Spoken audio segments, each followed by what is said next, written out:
오늘 하나님께서 저희들에게 주신 말씀은 사람들이 다 상륙하여 구원을 얻으니라는 설교 제목으로요. 사도행전 27장 21절서부터 44절까지 말씀이 되겠습니다. 조금 길지요. 그래서 우리 앞부분 21절, 22절, 그 다음에 뒷부분 43절, 44절을 교독하도록 하겠습니다. 제가 먼저 읽고요. 마지막 44절은 우리 다 같이 읽겠습니다. 여러 사람이 오래 먹지 못하였음에 바울이 가운데 서서 말하되 여러분이여 내 말을 듣고 그에 대해서 떠나지 아니하여 이 타격과 손상을 면하였다면 좋을 뻔하였느니라. 내가 너희를 원하노니 이제는 안심하라. 너희 생명에는 아무 손상이 없고 오직 내 분이라. 백부장이 바울을 구하려 하여 저희의 뜻을 막고 헤엄칠 줄 아는 사람들을 명하여 물에 뛰어내려 먼저 육지에 나아가게 하고 다같이 그 남은 사람들은 널 조각 혹은 배 물건에 의지하여 나아가게 하니 마침내 사람들이 다 상륙하여 구원을 얻으리라. 아멘. 자, 우리 다 같이 반갑게 인사 나누겠습니다. 주위분들 보시고요. 예수님 이름으로 사랑합니다. 예수님 이름으로 사랑합니다. 자, 일주의 삶이 평안하셨습니까? 아멘. 평안하시기 바랍니다. 평안하시기 바랍니다. 성도는 기필코 평안해야 됩니다. 성도의 삶은요 항상 평안하셔야 합니다. 사도 바울이요 에베소 교회 성도들에게 이런 축도를 한 적이 있습니다. 에베소서 6장 23절의 말씀입니다. 여기서 보시면 아버지 하나님과 주 예수 그리스도에게로부터 평안과 믿음을 겸한 사랑이 형제들에게 있을지어다 라고 선포합니다. 여기서 평안과 믿음을 겸한 사랑은 누구로부터 와야 한다? 누구로부터? 아버지 하나님과 주 예수 그리스도에게로부터, 즉 저와 여러분들이 믿는 믿음의 주로부터 와야 한다는 겁니다. 성도에게 믿음의 주는 하나님과 예수님이십니다. 그러면서 사도 바울은요 이어지는 24절에서 평안과 믿음은 우리가 어떻게 할 때 받을 수 있다고 합니까? 우리 주 예수 그리스도를 변함없이 사랑하는 모든 자에게 은혜가 있을지어다 라고 선포를 합니다. 결국 평안과 믿음, 이 평안과 믿음을 겸한 사랑은 예수 그리스도를 변함없이 사랑하는 모든 자가 은혜로 누릴 수 있다는 의미가 되는 겁니다. 성도의 평안은요, 성도가 예수님을 향하여 어떤 믿음을 소유하고 있는가에 따라서 결정되는 겁니다. 내가 하나님을 향한 그야말로 오직 하나님을 향한 예수님을 향한 그 믿음이 어떠한가에 따라서 여러분들의 평안은 결정된다는 거죠. 여러분들이 믿는 만큼 평안해지고 세상을 이길 수 있는 겁니다. 이런 축복으로 성도는 살아가는 겁니다. 우리 향기로운 교회 모든 지체들은 믿음으로 평안해지시고 하나님의 은혜 가운데 기대하시고 있는 그 모든 소원이 모두 다 이루어지시기를 예수님 이름으로 축원합니다. 아멘. 자, 오늘 말씀은요 이 광풍이라는 주어진 삶의 위기 속에서 그 위기 속에서 사도 바울이 지니고 있는 지도자로서의 면모를 보게 됩니다. 하나님을 믿는 성도는요 거룩한 물이라고 합니다. 성도는요 어디서든지 삶의 모습으로 하나님의 말씀을 증거하는 사람이라는 것을 우리 향기로운 교회 모든 지체들은 다 잘 알고 있습니다. 우리가요 그냥 말로만 해가지고 예수님 믿는 사람인가요? 우리가 나 예수 믿어 이래가지고 예수 믿는 사람이라고 인정받을 수 있을까요? 아닙니다. 우리는 삶의 현장에서요 뭔가 달라야 된다는 거죠. 우리는 삶의 현장에서 이웃을 섬기고 이웃을 사랑하는 모습이 달라야 된다는 거죠. 그 속에서 믿지 않는 많은 사람들이 혹은 믿음의 사람들이 저 사람은 예수 믿는 사람 진짜 맞아, 저 사람은 진짜 예수 믿는 사람 맞아 라고 그 인정을 받아야 말씀대로 우리가 살아내야 결국은 우리는 성도라는 말을 부끄럼 없이 들을 수 있다는 겁니다. 성도는요 겸손함으로 이웃과 형제를 섬기는 자이어야 하고, 성도는 주어진 인생에서 방향을 잃어버리고 살아가는, 그야말로 어디로 가야 될지 모르고 살아가는 그 많은 영혼들, 그 불쌍한 영혼들, 그 영혼들 앞에서 그야말로 귀감이 되어주는 그런 사람이어야 된다는 겁니다. 삶의 방향을 잃어버린 사람들은요 대책이 안 쓰는 거예요. 순간 자기 생각 속에서 사로잡혀서 그야말로 그것이 죽을 길인지도 모르면서 가는 사람들이 많이 있습니다. 그러나 성도는 하나님의 말씀 가운데 살아내므로 그 성도들의 삶을 바라보면서 그야말로 그 많은 자들로 하여금 귀감을 갖게 된다는 거죠. 이것이 빛과 소금의 역할을 하는 겁니다. 성도가 너희들은 이렇게 살아야 한다고, 너희들은 이렇게 사는 거야, 이렇게 살아, 이렇게 말하기 전에요, 내가 먼저 하나님의 말씀대로 그렇게 살아감으로 이 세대의 리더로서 최선을 다하는 삶을 살아내는 겁니다. 성도는요, 위기 속에서도 언제 임할지 모르는 유라굴로와 같은 광풍 앞에서도 하나님의 말씀대로 살아갈 때 그에 따른 존재 값어치가 확고해지는 겁니다. 사도 바울은요, 이런 위기 속에서 하나님의 음성을 듣게 됩니다. 그리고는 본문 22절에서 배 위에서 광풍으로 같은 시련을 겪고 있는 사람들에게 전합니다. 내가 너희를 권하노니 이제는 안심하라. 너희 중에 생명에는 아무 손상이 없겠고 오직 배뿐이라는 선포를 합니다. 시련이라는 것은요, 모든 사람들이 대부분 고통으로 받는 그 순간입니다. 같은 시련을 받을 수도 있고 또 다른 고난으로 다가올 수도 있습니다. 그러나 분명한 것은 어떤 연단과 시련이든지 생명이 있는 인생에서는 피할 수 없다는 겁니다. 여러분들이 삶의 모습에서요, 난 시련, 나 싫어, 나는 이런 어려움과 고난 속에 살아가는 거 너무 싫어 라고 해서 그와 같이 시련과 고난이 없는 인생은 없다는 거죠.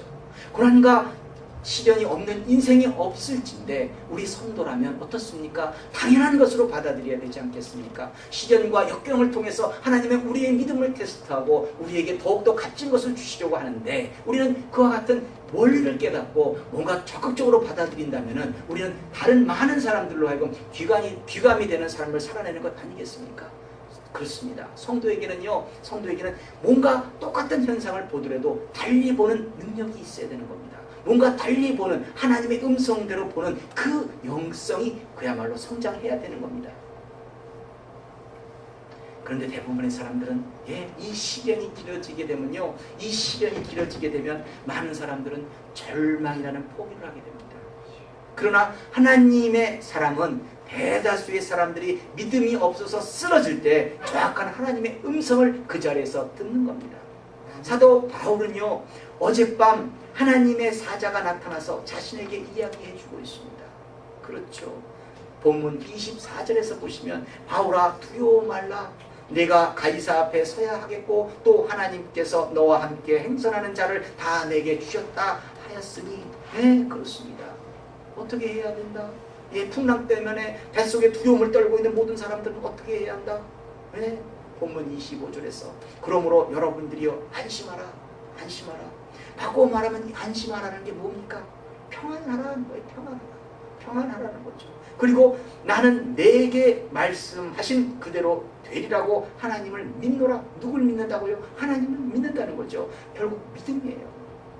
결국 사도 바울은요, 당면한 위기를 평안과 믿음으로 극복하고 있는 겁니다.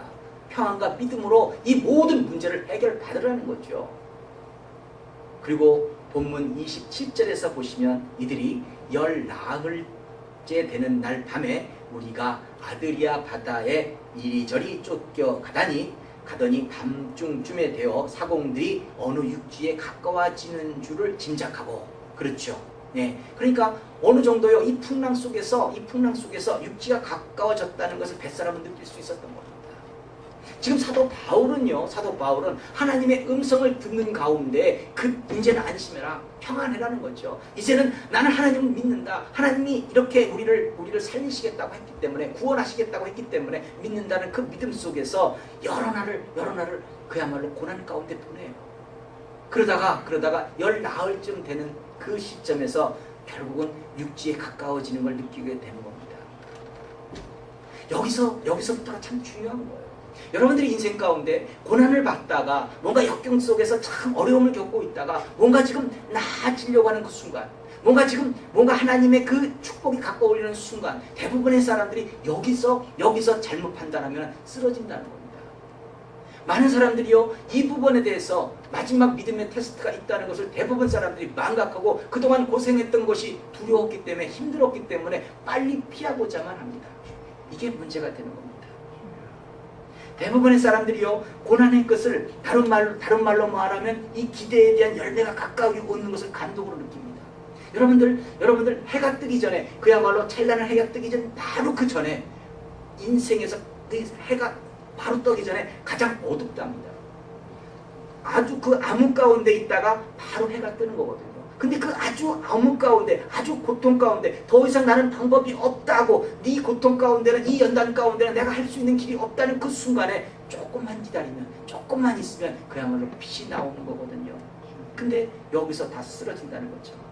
예, 어떤 면에서는요, 이 마지막 믿음의 테스트를 우리는 통과해야 됩니다.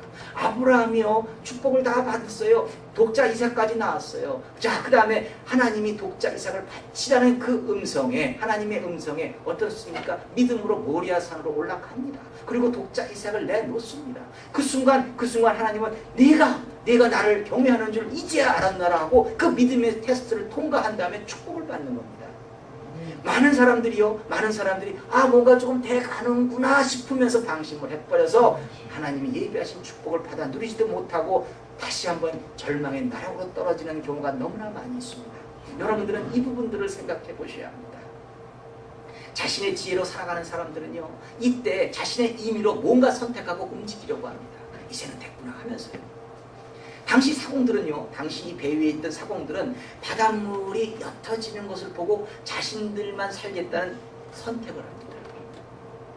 그래서 본문 30절에서 보시면요, 사공들이 도망하고자 하여 이 물에서 닷을 주려는 채 하고 거루를 바다에 내려놓거늘, 이렇게 얘기하고 있습니다. 그러니까요, 사공들 입장에서는 이제는 배가, 육지가 가까워졌으니까 뭐예요?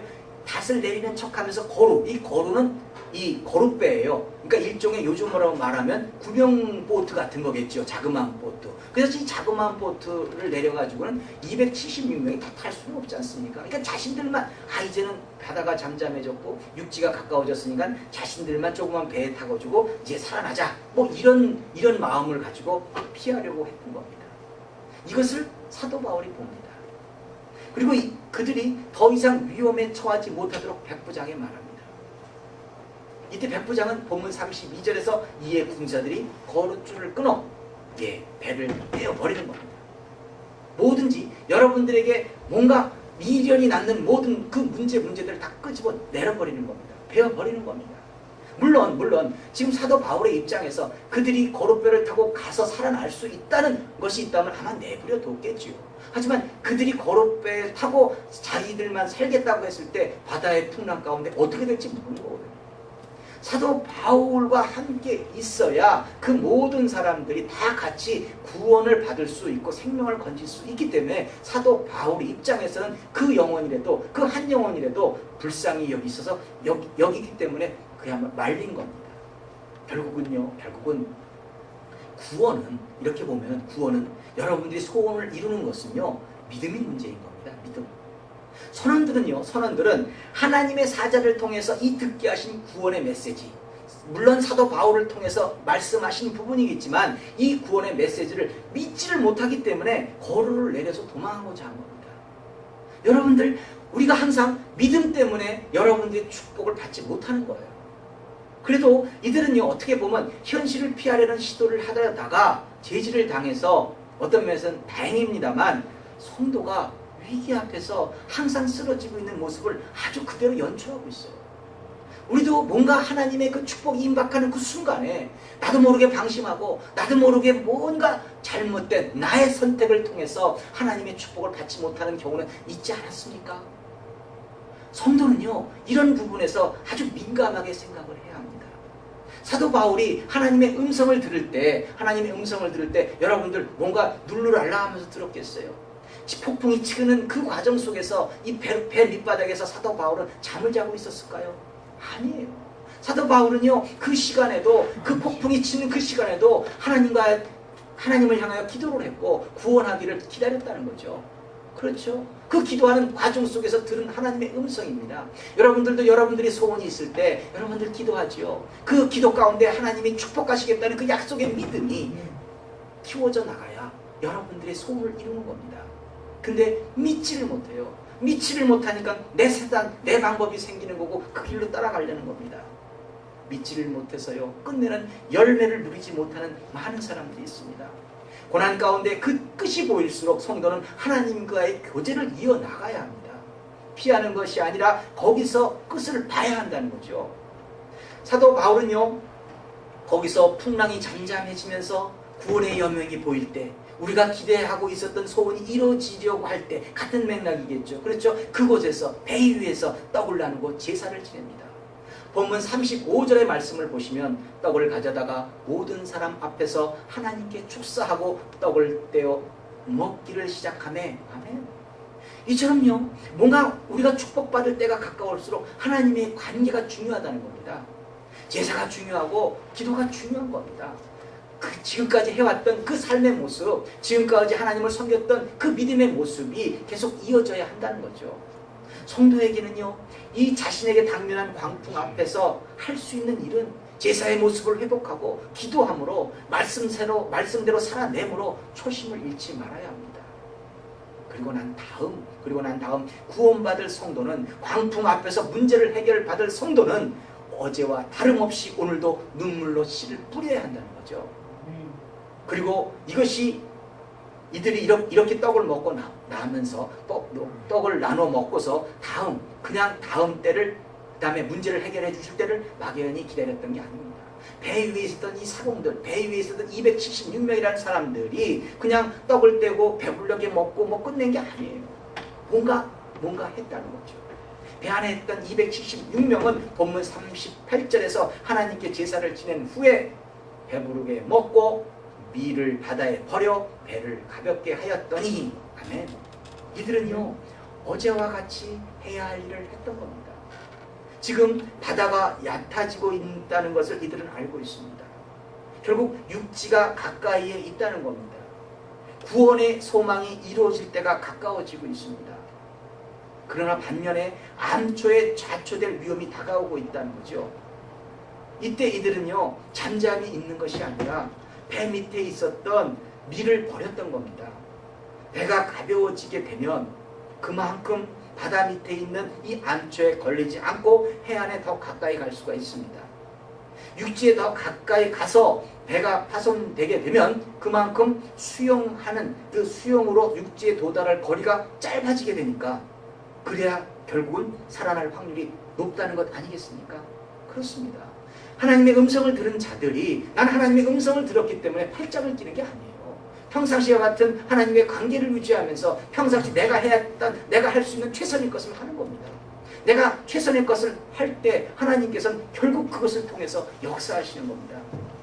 아무튼 이들은요, 본문 40절에서 닷을 끊어 바다에 버리는 동시에 이제 닷을 다 끊어버렸어요. 그 다음에 깃줄을 늦추고 돛을 달고 바람을 맞추어 해안을 향하여 들어가다가, 지금 이제 해안을 향해 들어가는 거예요. 이제 해안을 향해 들어가다가 이어지는 본문 41절에서 두 물이 합하여 흐르는 곳을 당하여, 이 두 물이 합했다는 것은 어딜까요? 보통 강물과 민물과 이 바닷물이 만나는 그곳이겠죠. 이때는 조류가 틀려요.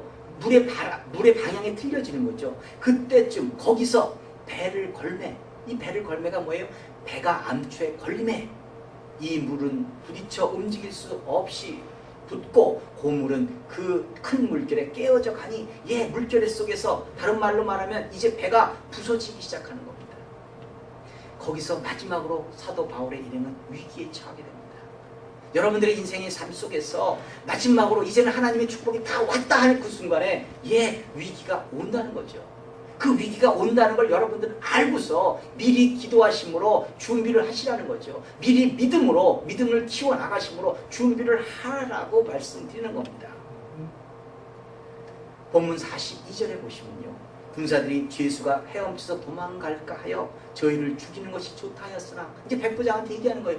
이렇게 이제는 어수선하잖아요. 배는 깨지고 있고 이 중에서 죄수들이 도망가면 곤란할 것 같으니까 죄수들을 죽이는 게 좋겠습니다. 이렇게 백부장한테 얘기하는 거예요. 그때 본문 43절에서 백부장은 바울을 구원하려 하여 그렇죠? 바울을 구원하기 위해서 저의 뜻을 막고 헤엄칠 줄 아는 사람들을 명하여 물에 뛰어내려 먼저 육지에 나가게 하고, 그 다음에 본문 44절에서 그 남은 사람들은 널조각 혹은 배 물건에 의지하여 나가게 하니 마침내 사람들이 다 상륙하여 구원을 얻으니라. 아멘. 이렇게 되는 거예요. 이렇게 되는 거예요. 하나님의 약속은 이루어지는 겁니다. 여러분들이 지금 기도하고 계시죠? 문제 앞에서 기도하고 계시죠? 그 문제 앞에서 기도한 그 모든 제목 하나님은 이루어 주십니다. 믿는 자들에게는 그 약속하신 말씀을 믿음으로 기대하는 축복이, 또 벗어나야 하는 그 고난이, 또 가지고 있는 비전이 이루어지는 겁니다. 많은 성도들이요, 이 당면한 인생의 문제로 두려움과 염려를 떨고 있습니다. 분명히 하나님을 믿고 신뢰했고 기적도 보았고 또 많은 간증도 있었지만 어떤 상황에서는 실제로 말할 수 없는 어려움, 그야말로 어려운 일을 계속 겪고 있다는 거예요. 그렇죠. 한 달이 가고 여러분들 인생에서 뭔가 지금 나도 하나님을 섬겨왔어. 그동안까지는 내가 하나님의 축복 가운데 왔지만 이 문제는 웬일이야? 이게 해결이 안 되네. 뭐 이런 거 있지 않습니까? 예, 그런 어려운 문제 앞에서 한 달이 가고 두 달이 가고 문제가 안 풀리고 엎친 데 덮친 격으로 자꾸 일이 잘못되어 가고 있습니다. 그때 우리는 누구든지 흔들릴 수 있습니다. 사공들이 바다가 얕아지고 있다는 것을 확인하고 거루를 내려 자신들만 도망하고 싶다는 그 생각을 누구나 할 수 있다는 겁니다. 그렇게 굳세게 잡았던 믿음이 흔들리는 겁니다. 과연 하나님은 응답하실까? 망하는 것은 아닐까 하는 그런 좋지 않은 생각들이 들 수 있다는 겁니다. 그러나 거기서부터 우리는 우리가 가진 믿음을 지켜야 합니다. 대부분 여기서 쓰러지면 다시 한없는 추락이에요. 그와 같은 그야말로 믿음 없는 생각이 들 수 있어요. 그때 우리는 더욱더 하나님을 향한 우리들의 믿음을 가지고 이겨내야 된다는 거죠. 하나님께 제사를 드리고 기도하는 것은 성도로서 아주 중요한 부분이에요. 네, 맞아요. 그렇게 해야 돼요. 그러나 하나님께로부터 예수님께로부터 은혜를 받는 그 원천, 그 비결은, 구원받는 그 비결은 자신이 가진 믿음이라는 겁니다.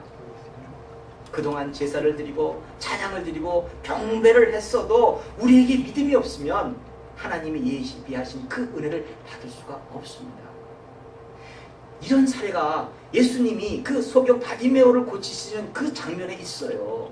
예수님이 소경 바디메오에게 은혜를 베푸셨던 그 장면을 보시게 되면 우리가 가진 믿음이 얼마나 중요한지를 깨닫게 됩니다. 마가복음 10장 51절에서 예수께서 일러 가라사대 네게 무엇을 하여 주기를 원하느냐? 소경이 가로되 선생님이여 보기를 원하나이다. 예, 여기서 소경 바디메오의 간절한 소망은 보기를 원하는 것이었습니다. 평소에 이 사람은요, 자신이 예수님만 만날 수 있다면 자신도 눈을 뜰 수 있다는 그 믿음과 소망으로 지내왔던 겁니다. 그런 차에 예수님이 지나가신다는 소리를 듣고 소경 바디메오는 가만히 있을 수가 없었어요. 지나가시는 저 예수님만 만나면 자신은 눈을 뜰 수 있다는 확신에 찬 믿음이 있었기 때문에 그렇습니다. 아멘. 소경 바디메오가요, 마가복음 10장 47절에서 나사렛 예수란 말을 듣고 소리질러 가로되 다윗의 자손 예수여 나를 불쌍히 여기소서 하거늘. 아멘. 이것은 소경 바디메오가 할 수 있는 최상의 믿음의 강구예요. 처절하게 비참한 자신의 인생에서 어쩌면 마지막으로 부르짖는 그 절규일 수 있다는 거죠. 여러분들의 문제, 당면한 모든 문제가 이와 같지 않나요? 믿음입니다. 결국 믿음으로 받는 거예요. 이런 모든 것을 아시는 예수님은 소경 바디메오를 부르시고 무엇을 원하는지 물어보시고 그 답을 내어놓으십니다.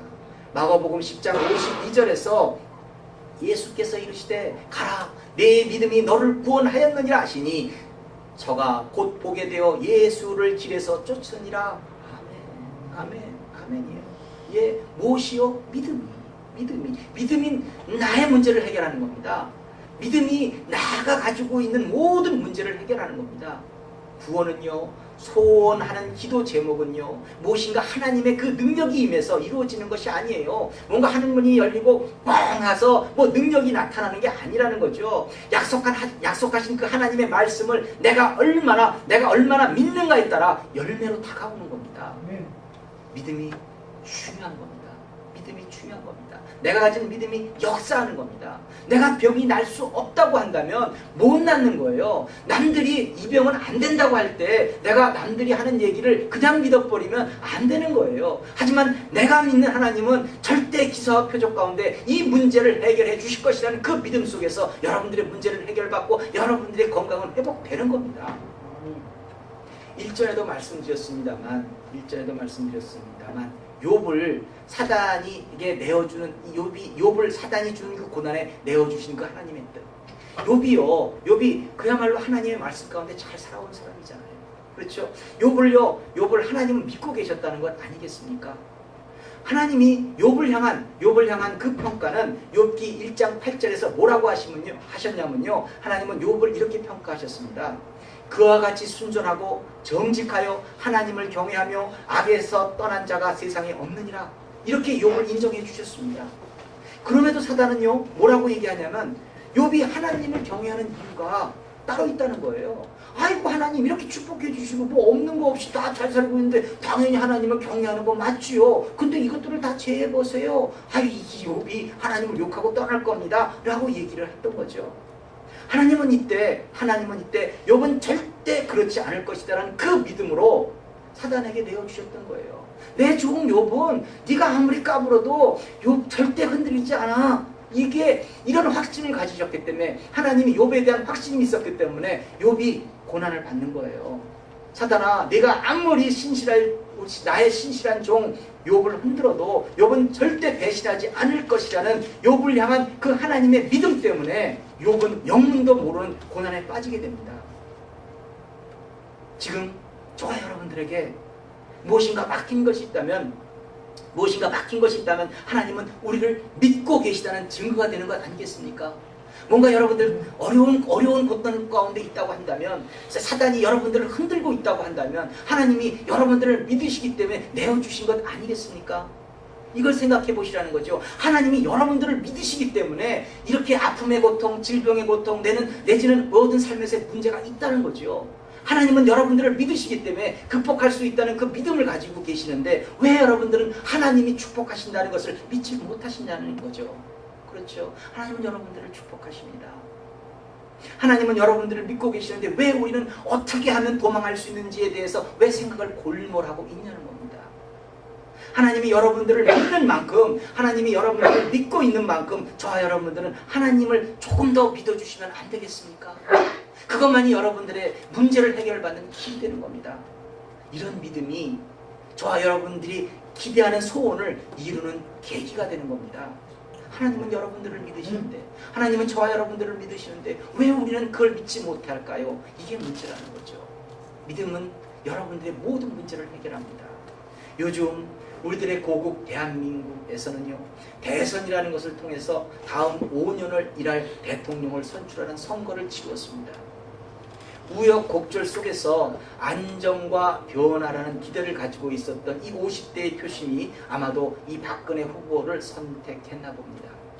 물론 각자 여러 가지 어떤 정치적인 의견을 달리하실지 모르지만, 또 박근혜라는 분이 향후 5년 동안 국정 운영을 어떻게 해서 어떤 결론을 낼지 누구도 모르지만, 우리는 그 사람에 대해서 하나만큼은 믿음을 가지고 있다고 봅니다.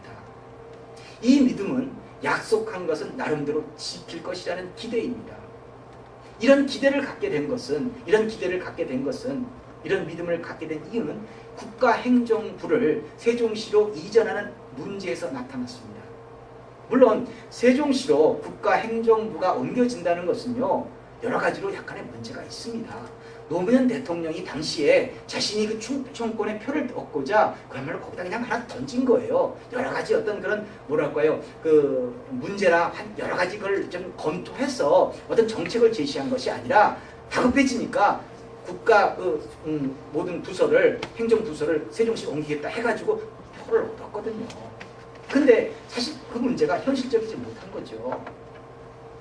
그러다 보니까 현 정부의 다른 견해에 박근혜 대통령 당선인은 원칙을 고수한 겁니다. 뭔가 약간의 문제가 있지만 세종시가 움직이는 것이 문제가 있지만 박근혜 대통령 당선인은 그때 원칙을 고수했어요.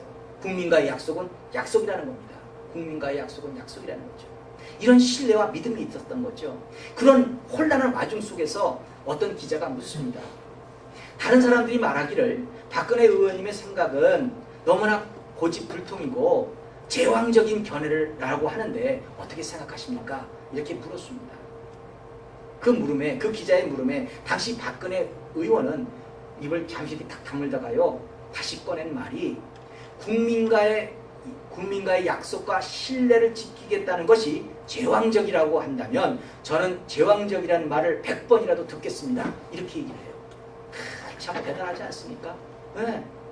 전 이런 약속과 믿음에 대한 원칙이 도저히 가늠할 수 없는 이번 18대 대선에서 이런 선거판에서 뭔가 빛을 발했다고 저는 봅니다. 저와 여러분들은 분명 성도입니다. 성도는요 하나님 나라에 대해서도 이런저런 이야기를 나눌 수 있는 권한을 가진 사람들입니다. 박근혜라는 사람은 대한민국이라는 비전을 가지고 제한적인 입장에서 국민과의 믿음을 이야기하지만 성도는 하나님 나라의 백성으로 하나님 나라의 비전에 대해서 선포하면서 지경을 넓혀가면서 살아가는 사람들입니다. 이런 사람들이 성도인데 하나님의 약속을 믿지 못하고 두려워 떨고 있다고 한다면 여러분들은 성도가 맞습니까? 성도는 믿음으로 사는 자들입니다. 성도는 믿음으로 비전을 이루어 나아가는 사람들입니다. 성도가 가지는 비전은요 하나님의 일을 하는 겁니다. 비전이 없는 사람은 항상 나는 무슨 차를 탈까? 어떤 집에 살까? 내 직업은 무엇이면 좋을까? 이런 것을 아주 중요한 것으로 생각합니다. 이런 것들이 혹 자신의 뜻대로 되지 않으면 잘못되어지고 있는 것 같아 보이면 인생이 두렵고 떨리는 거예요. 뭔가 나는 상실하지 않을까? 뭔가 나는 좀 그야말로 처진 삶을 살지 않을까? 이게 두려워지는 거예요. 성도는 이런 거 아니거든요. 내가 잘 살고 못 살고 이것이 기준이 아니라는 거죠. 내가 잘 살고 못 사는 것이 비전이 아니기 때문에 그렇습니다. 그러나 하나님의 비전을 가진 사람은요 하나님이 주신 약속의 말씀을 믿기 때문에 어떤 광풍이 앞을 막아도 전혀 두렵지가 않습니다. 여러분들이 해야 하겠다는 것이 질병을 낫는 것이고 여러분들이 그 모든 문제를 해결받는 것이라고 한다면 그것이 하나님이 주신 계획 가운데 있는 것이라고 한다면 지금은 도저히 할 수 없는 것처럼 보이지만 하나님은 그 길을 여신다는 겁니다. 여러분들이 믿음이 있기 때문에 믿으시기 바랍니다. 절대로 포기하지 마시기 바랍니다. 믿음을 가진 자는요 하나님이 고난 가운데 우리가 어떻게 승리할 것이라는 것을 알고 계시기 때문에 미리 알고 계시기 때문에 믿고 계시기 때문에 좌절할 수 없는 겁니다. 욥을 사단에게 내주신 것처럼 여러분들이 인생에서 모든 문제는 뭔가 아픔과 뭔가 막힘은 하나님이 여러분들을 믿고 계시다는 거예요. 그러니까 여러분들도 그 믿음에 화답하기 위해서 여러분들의 믿음을 보여주시기 바랍니다. 그러면 된다는 거죠. 하나님을 향한 꿈이 있다면 그대로 변함없이 오늘도 말씀과 기도 가운데 믿음으로 살아내시기를 그래서 승리하시기를 예수님 이름으로 축원합니다. 아멘. 기도하겠습니다. 할렐루야. 하나님 아버지 감사합니다. 저희들의 믿음 가운데 불안하고 좌절했던 그야말로 여러 가지 많은 모양들 하나님 이 시간 회개하오니 용서하여 주시고 하나님을 믿음을 더욱더 확고히 나아갈 수 있도록 도와주시옵소서. 선포하시는 말씀 가운데 믿음만이 제가 가진 믿음만이 모든 문제를 해결받을 수 있다 하셨사오니 하나님 이 시간 선포되는 말씀을 통해서 저희들이 믿음이 일치월장될 수 있도록 도와주시옵소서. 욥을 믿으셨기에 사단에게 내어주셨던 것처럼 저희들이 여러 가지 어려운 가운데 있지만 비록 지금 절망 가운데 있어도 하나님이 구원해 주실 것이라는 것을 믿고 있기 때문에 저희들은 두렵지 않습니다. 하나님 예전과 같이 말씀 가운데 살아내며 예전과 같이 하나님과 더불어 교제하는 기도하는 삶을 살아낼 수 있도록 축복하여 주시옵소서. 그 과정에 하나님의 역사하심으로 저희들의 믿음을 보여드림으로 저희들의 문제를 해결받게 하여 주시옵소서. 감사하며 이 모든 말씀 예수님 이름으로 기도드립니다. 아멘.